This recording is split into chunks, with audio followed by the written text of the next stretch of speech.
आमतौर पे एक बात हमेशा सामने आती रहती है कि लोग ये समझ नहीं पाते कि साइंस है क्या।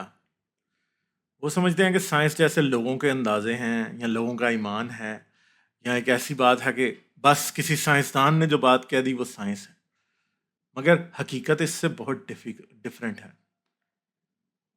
साइंस एक नॉलेज का नाम है और साइंस सिर्फ ऐसा नॉलेज नहीं है कि किसी किताब में किसी ने लिख दिया। साइंस असल में है क्या, ये जानने के लिए इस वीडियो को आखिर तक ज़रूर देखें।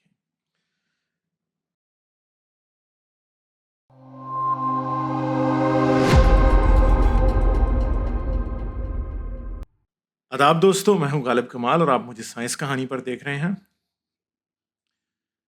अक्सर लोग ये समझने में नाकाम हो जाते हैं कि साइंस बेसिकली है क्या। तो आज इस सवाल को मैं यहाँ पे एड्रेस करने की कोशिश करूँगा, क्योंकि ये सवाल बड़ा इम्पॉर्टेंट है और इसकी इम्पोर्टेंस जो है वो लोग इग्नोर करते चले जाते हैं। और इसमें उनका कसूर नहीं होता, क्योंकि वो समझ नहीं पाते कि साइंस असल में है क्या। और हमारा अलमिया ये है कि हमारे मुल्क में साइंस को समझाने की कोशिश नहीं की जाती। साइंस के सिर्फ रट्टे लगाए जाते हैं। शुरू से जनरल साइंस का एक सब्जेक्ट स्कूल में रख दिया जाता है, जिसको पढ़ाया तो जाता है। ये प्लैनेट्स के नाम रटवाए जाते हैं। हार्ट के चार जो पोर्शंस हैं उनके उनके नाम रटवाए जाते हैं, मगर बताया नहीं जाता कि कैसे काम करता है और ये इंसान ने डिस्कवर कैसे किया। तो मैं आज मिसाल के साथ ये या एग्जाम्पल के साथ ये समझाने की कोशिश करूंगा कि साइंस असल में है क्या। तो साइंस बेसिकली जो है वो एक बॉडी ऑफ नॉलेज है जो कि टेस्टेबल एक्सप्लेनेशंस को देखती है। उसका मकसद टेस्टेबल एक्सप्लेनेशंस और प्रिडिक्शंस को तलाश करना होता है यूनिवर्स के बारे में। क्यों यूनिवर्स के बारे में टेस्टेबल प्रिडिक्शंस और एक्सप्लेनेशंस को तलाश करने की ज़रूरत होती है? क्योंकि फिर उन प्रिडिक्शन से जो नॉलेज मिलता है उसे ह्यूमन काइंड के बेनिफिट के लिए इस्तेमाल किया जा सकता है। साइंस ऐसे नहीं होती कि एक साइंसदान किसी कमरे में बैठेगा और वो उसके एक अंदाज़ा लगाएगा, उसके दिल में बात आई, वो किताब में लिखेगा और लोगों को कहेगा कि बस इसको मान लो और लोग उस पर ईमान रख लेंगे। नहीं, साइंस में बड़े से बड़ा साइंसदान भी जब कोई बात करता है तो उसकी बात को सिर्फ और सिर्फ तभी सच माना जाता है जबकि उसकी बात को टेस्ट किया जाए। टेस्ट करने का तरीका क्या है कि एक साइंसदान है, उसने कोई बात कह दी तो उसका ऑब्जर्वेशनल एविडेंस क्या है कि मुशाहिदा किया जाए। जैसे कि एक साइंसदान ने यह कहा कि ब्लैक होल्स होंगे, जैसे कि जनरल रिलेटिविटी की प्रिडिक्शन थी कि ब्लैक होल्स होंगे। अब हम ब्लैक होल्स बना नहीं सकते। हाँ, छोटे छोटे ब्लैक होल्स हमने लार्ज हैड्रॉन कोलाइडर में बनाए हैं, मगर कॉस्मोस में बाहर ब्लैक होल्स होंगे, ये जनरल रिलेटिविटी की एक प्रिडिक्शन थी। तो इस प्रिडिक्शन को अब बियॉन्ड एनी डाउट कंफर्म किया जा चुका है। और कैसे? ऑब्जर्वेशन से। डिफरेंट टेलीस्कोप्स लगाई गई, उन्होंने देखा कि ब्लैक होल्स हैं और उन ब्लैक होल्स को देखने के बाद लोगों ने यह बात मान लिया कि हाँ, आइंस्टाइन की जनरल रिलेटिविटी ने जो बात की थी वो बात ठीक है, ब्लैक होल्स हैं। ठीक है। फिर एक और मिसाल कि डार्विन ने यह कहा था कि चिंपैंजी के इंसान दूसरे जानदारों से जुड़ा हुआ है, और बाद में जो एवोल्यूशनिस्ट आए उन्होंने ये कहा कि सबसे क्लोजेस्ट जो हमारे रिलेटिव्स हैं वो ग्रेट एप्स हैं, और इनमें भी चिंपैंजी जो है वो एनाटॉमी की बेसिस पे ये कहा कि चिंपैंजी हमसे सबसे ज्यादा करीब है। तो बाद अज़ां अब ये बात बियॉन्ड एनी डाउट प्रूव हो गई है। क्यों हो गई है? क्योंकि आज हम जेनेटिक एविडेंस के जरिए चिंपैंजी के जब क्रोमोसोम्स को और उसके डीएनए को देखते हैं तो हमें यह पता लगता है कि वो हमसे जमीन पे पाए जाने वाले तमाम जानदारों से ज्यादा करीबी रिलेटेड है, क्योंकि उसके जीन्स, उसके जीन सीक्वेंसेस, उसके क्रोमोसोम्स, उसके रेगुलेटरी पैटर्न्स जो कि उसके जीनोम में एग्जिस्ट करते हैं वो इंसान से बहुत ज्यादा मिलते हैं। इस वजह से हमें पता है कि हमारा क्लोजेस्ट लिविंग जेनेटिक रिलेटिव जो है वो कौन है? वो चिंपैंजी है। तो ये भी एक प्रिडिक्शन थी जो कि ऑब्जर्वेशन से कंफर्म हुई। फिर इसके बाद एक और जो है वो ऑब्जर्वेशन, फिर एक्सपेरिमेंट से बहुत सी ऑब्जर्वेशंस कंफर्म होती हैं। जैसे कि अब बहुत सी साइंस कंफर्म होती है, जैसे कि साइंसदान जब साइंस के प्रोसेस को समझ गए, रिप्रोडक्शन के प्रोसेस को, तो एक प्रिडिक्शन हुई कि अगर एग और एक औरत के एग को और एक मर्द के स्पर्म को मिलाया जाए तो उससे जो जाइगोट पैदा होता है वो वो बच्चा पैदा करता है, और उसको किसी और औरत में भी अगर रखा जाएगा तो वहां पे भी वो जो है वो उसी तरह ग्रो करेगा जैसे कि अपनी मां के पेट में ग्रो करता है। और आज इस बात का तजर्बा करने के बाद ये बात बिल्कुल 100% साबित हो चुकी है। आज बॉलीवुड और हॉलीवुड की बड़ी बड़ी सेलिब्रिटीज, दुनिया के अमीर तरीन लोग जो हैं वो सरोगेसी करवा रहे हैं। मैं सरोगेसी पे एक और वीडियो अलहदा से बना दूंगा, क्योंकि ये साइंस की एक बहुत बड़ी कामयाबी है कि कोई एक ऐसी औरत जिसके पास जिसके अंदर खुद ये कैपेबिलिटी नहीं थी कि वो अपने एग और अपने खामद के स्पर्म से एक बच्चा पैदा कर सके, अबॉर्ट हो जाते हैं बच्चे, मिस कैरेजेस हो जाती हैं, उनकी अपनी सेहत को उन औरतों की खतरा होता है। आज सरोगेसी के जरिए उन औरतों के बच्चे पैदा हो चुके हैं। बड़े बड़े अमीर लोग ये सारे काम कर रहे हैं और ये दिन ब दिन सस्ता भी होता जाएगा। तो ये एक्सपेरिमेंट से आज साबित किया जा चुका है, और ये एक ऐसी चीज है कि नेचर में, मतलब आप लगाएं कि जमीन की 4.6 बिलियन ईयर्स की हिस्ट्री है, और जमीन पे कम से कम पिछले 5 करोड़ 55 करोड़ साल से मल्टी सेलुलर जिंदगी जो है वह कम से कम एग्जिस्ट करती है। और इसके अंदर ये नहीं हुआ होगा कि एक का एग जो है, एक मैमल का एग जो है वो दूसरा मैमल अपने पेट में ले जाए और उससे वो बच्चे पैदा करे। ये नहीं हुआ, मगर आज इंसानों में ये हो चुका है। एक्सपेरिमेंट्स के जरिए ये साबित किया जा चुका है। तो साइंस क्या करती है? साइंस में एक साइंसदान एक हाइपोथेसिस बनाता है। हाइपोथेसिस एक ऐसी चीज होती है कि साइंसदान नेचर को ऑब्जर्व करता है और नेचर के फिनोमेना को समझने की कोशिश करता है कि ये असल में चीजें हो कैसे रही हैं, और उसके बाद वो अपने दिमाग में ये जानने की कोशिश करता है कि नेचर इस चीज में इस तरह से काम कर रही है, यानी नेचर इस चीज में इस तरह से काम कर रही है। हम सबसे फेमस एग्जाम्पल की तरफ जाते हैं कि न्यूटन के सर पे एक सेब गिरा और उसने ग्रेविटी डिस्कवर कर ली। और जब उसने ग्रेविटी डिस्कवर की तो ग्रेविटी उसने कैसे डिस्कवर की? उसने ये देखा कि दो बॉडीज जो स्पेस के अंदर हैं वो दोनों एक दूसरे के साथ इंटरेक्ट करती हैं, और उसने ये नोट किया कि ये जो इन दोनों के दरमियान एक फोर्स है इसे ग्रेविटी कहते हैं। उसने कह दिया, उसको ग्रेविटी कह दिया। और ग्रेविटी की जो फोर्स है फिर उसने उसे कैसे एक्सप्लेन किया? खैर ग्रेविटी का वर्ड तो उससे पहले भी था, अब इससे कोई इस बात को ना पकड़ ले।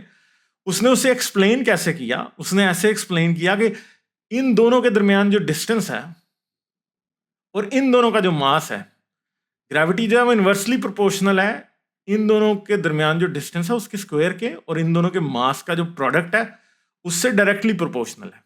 कि जितना ज्यादा इन दोनों का मास होगा इन दोनों के दरमियान में ग्रेविटी उतनी ज्यादा होगी, मगर जितना इन दोनों के दरमियान में डिस्टेंस ज्यादा होगा उतनी ही ग्रेविटी उसके हिसाब से कम होती जाएगी। तो उसने क्या किया? पहली बार ग्रेविटी को मास से कनेक्ट कर दिया, और बाद में जो एक्सपेरिमेंट्स हुए उनसे ये बात पता चली कि वाकई ही जो हाइपोथेसाइज किया था न्यूटन ने अपने दिमाग के अंदर वो सच साबित हो गया। और आज तक न्यूटोनियन ग्रेविटी जो है रॉकेट लॉन्चेस से लेके और जो है वो मतलब जितने मैकेनिक्स के सिस्टम्स हैं उनमें आज तक यूज होती है, और हर रोज वो एक्सपेरिमेंटली प्रूव होती है। तो बात ये नहीं थी कि न्यूटन अपने वक्त का सबसे बड़ा साइंटिस्ट था इसलिए उसकी बात मान ली गई। नहीं, ये बात नहीं थी। न्यूटन की बात इसलिए नहीं मानी गई कि वो कोई अथॉरिटी था। न्यूटन की बात इसलिए नहीं मानी गई कि वो बहुत रिस्पेक्टेबल आदमी था। न्यूटन की बात सिर्फ इसलिए मानी गई कि उसने जो बात की थी, जो उसने अंदाजा लगाया था, उसको ऑब्जर्वेशन और एक्सपेरिमेंट की बैकिंग थी। ये है वो तरीका जिससे साइंस बात करती है।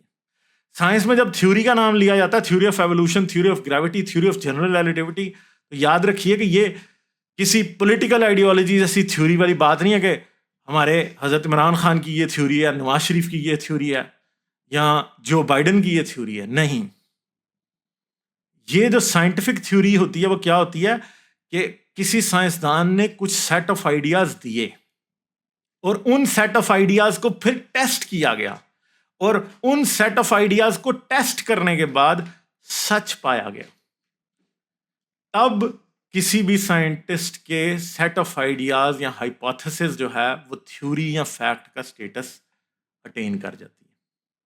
साइंस इस तरह काम करती है। साइंस ऐसे काम नहीं करती कि जी हाँ जी यूनिकॉर्न्स होंगे, हम इन पे ईमान रखते हैं तो यूनिकॉर्न्स को साइंस सच मान ले। नहीं, साइंस को यूनिकॉर्न्स का क्या चाहिए? ऑब्जर्वेशनल या एक्सपेरिमेंटल एविडेंस चाहिए। जल परी का या मरमेड का एक्सपेरिमेंटल या ऑब्जर्वेशनल एविडेंस चाहिए, उसके बाद ही सिर्फ और सिर्फ साइंस उसे मानती है। और जब तक उसका ऑब्जर्वेशनल या एक्सपेरिमेंटल एविडेंस नहीं दिया जाता, साइंस में वो बात हाइपोथेसिस के तौर पे रहती है। चाहे आइंस्टाइन, स्टीवन हॉकिंग या स्टीवन जे गूल्ड या बड़े बड़े इनसे बड़े बड़े लोग जो हैं वो कोई आइडिया साइंस में दें, तो छोटे से छोटा साइंसदान भी उसको तब तक सच नहीं मानता जब तक ऑब्जर्वेशन से, टेस्टेबिलिटी से, फॉल्सिफाइबिलिटी के क्राइटेरिया से गुजर के चीज को कंफर्म नहीं किया जाता। फॉल्सिफाइबिलिटी का क्राइटेरिया क्या है कि साइंस में जितने भी आइडियाज, जो साइंसदान ये आइडिया देता है कि जी ये बात यूं होगी, उसको साथ ये भी बताना पड़ता है कि ये बात अगर एक हाइपोथेसिस एक साइंसदान देता है तो वो साथ ये भी बता देता है कि ये हाइपोथेसिस मैंने दी है, ये झूठ किस सिचुएशन में होगी। वो साथ ही ये बता देता है कि ये टेस्ट हम इस तरीके से करेंगे और टेस्टेबिलिटी में कौन सी चीज अगर साबित हो गई टेस्ट में तो मेरी बात गलत होगी। इसे कहा जाता है फॉल्सिफाइबिलिटी। और साइंस की खूबसूरती यह है कि टेस्टेबिलिटी पहले टेस्ट होती है। टेस्ट किसके जरिए होती है? ऑब्जर्वेशन के जरिए और एक्सपेरिमेंट के जरिए। फॉल्सिफाइबिलिटी का मतलब यह है कि जो एक्सपेरिमेंट आप डिवाइस करते हैं उसके अंदर ही आपको यह भी बताना पड़ता है कि हाँ मेरी थ्योरी गलत कैसे होगी, कौन कौन सी प्रिडिक्शन आ गई तो गलत साबित होगी। और ये याद रखेंगे इनिशियली साइंसदान खुद भी अपनी बातों के लिए कन्फर्मेशन और टेस्टेबिलिटी, कन्फर्मेशन और फॉल्सिफिकेशन दोनों के क्राइटेरियाज देते हैं, मगर बाद अज़ां उनकी थ्योरीज को मजीद देखने वाले और भी कन्फर्मेशन और टेस्टेबिलिटी के और फॉल्सिफाइबिलिटी के और क्राइटेरियाज भी निकाल लेते हैं। एक साइंसदान वो होते हैं थ्योरेटिकल साइंटिस्ट जो कि थ्योरीज पेश करते हैं, दूसरी तरफ एक्सपेरिमेंटल फिजिक्स वाले, एम्पिरिकल साइंस वाले क्या करते हैं? वो उन आइडियाज को देखते हुए जबरदस्त किस्म के, इंजीनियस किस्म के एक्सपेरिमेंट्स को डिजाइन करते हैं। और ये दोनों आपस में लड़ रहे होते हैं। थ्योरेटिकल फिजिक्स वालों को, थ्योरेटिकल साइंस वालों को हमेशा एक्सपेरिमेंटल साइंस वालों से खतरा लगा रहता है कि मेरी बात को कहाँ गलत साबित करेंगे। मगर वो थ्योरेटिकल जो होते हैं वो अपने आप को जो है वो कोई बड़े बड़े ऊपर नहीं पहुंचा लेते कि हाँ जी मेरी बात गलत साबित होगी, या ना का मसला नहीं बनाते। अगर उनकी एक बात गलत साबित हो जाए तो वो नए सिरे से सोचते हैं, फिर समझने की कोशिश करते हैं कि हाँ ये क्या नेचर का क्या फिनोमेना है, जहाँ मेरे से मिस क्या हुआ है वो ये देखते हैं, अपनी गलती देखते हैं। उस गलती को देखने के बाद वो नई हाइपोथेसिस बनाते हैं। तो साइंस क्या करती है? कंटिन्यूअसली एक चीज साइंस को नजर आई, उसके बारे में एक हाइपोथेसिस कोई साइंसदान देता है, उसको वो चेक करते हैं, वो अगर सच साबित हो जाती है तो ठीक है, अगर वो गलत साबित होती है तो फिर एक और हाइपोथेसिस कोई और दे सकता है या वही साइंटिस्ट दे सकता है, फिर उसको चेक करते हैं। तो साइंस इस तरह रिपीटेडली ट्राई करती रहती है कि एक बात, एक नेचर के एक एस्पेक्ट के बारे में आइडिया पहला आया, वो उसको चेक किया, वो गलत साबित हो गया। दूसरा आया, उसे चेक किया, गलत साबित हो गया। तीसरा आया, उसे चेक किया, गलत साबित हो गया। चौथा आया, उसे चेक किया, गलत साबित हो गया। करते करते शायद 100 आइडियाज के बाद कोई ऐसा आइडिया मिलता है जो कि टेस्टेबिलिटी, फॉल्सिफाइबिलिटी और वेरिफिकेशन के तीनों क्राइटेरियाज को पूरा करता है। वो थ्योरी, लॉ, फैक्ट के स्टेटस पे आ जाता है। ये रिस्पेक्ट का मसला नहीं है, ये टेस्टेबिलिटी का मसला है। ये सच्चाई और हकीकत को जानना और ईमानदारी से जानने का, हर वक्त अपनी तनकीदी निगाह को ओपन रखने का, क्रिटिकल थिंकिंग को ओपन रखने का, नए नए तरीकों से पुरानी थ्योरीज को चेक करने का नाम साइंस है। साइंस कभी भी शक करना बंद नहीं करती, बात याद रखें। साइंस में कोई बात खत्म ही नहीं होती। साइंस हमेशा नए होराइजन्स, नए एक्सपेरिमेंट्स, नई हाइपोथेसिस, नई डिटेल्स को ऑब्जर्व करने के लिए तैयार रहती है। उम्मीद है आपको बातें समझ आई होंगी। मुझे इजाज़त दीजिए, आदाब। जाने से पहले वीडियो को लाइक और शेयर जरूर करें, और अगर आपने अभी तक सब्सक्राइब नहीं किया तो सब्सक्राइब करके घंटी का बटन दबाना ना भूलें। इसके साथ साथ आप साइंस कहानी को पेट्रियन पर भी सपोर्ट कर सकते हैं। पेट्रियन का लिंक इस वीडियो की डिस्क्रिप्शन में मौजूद है।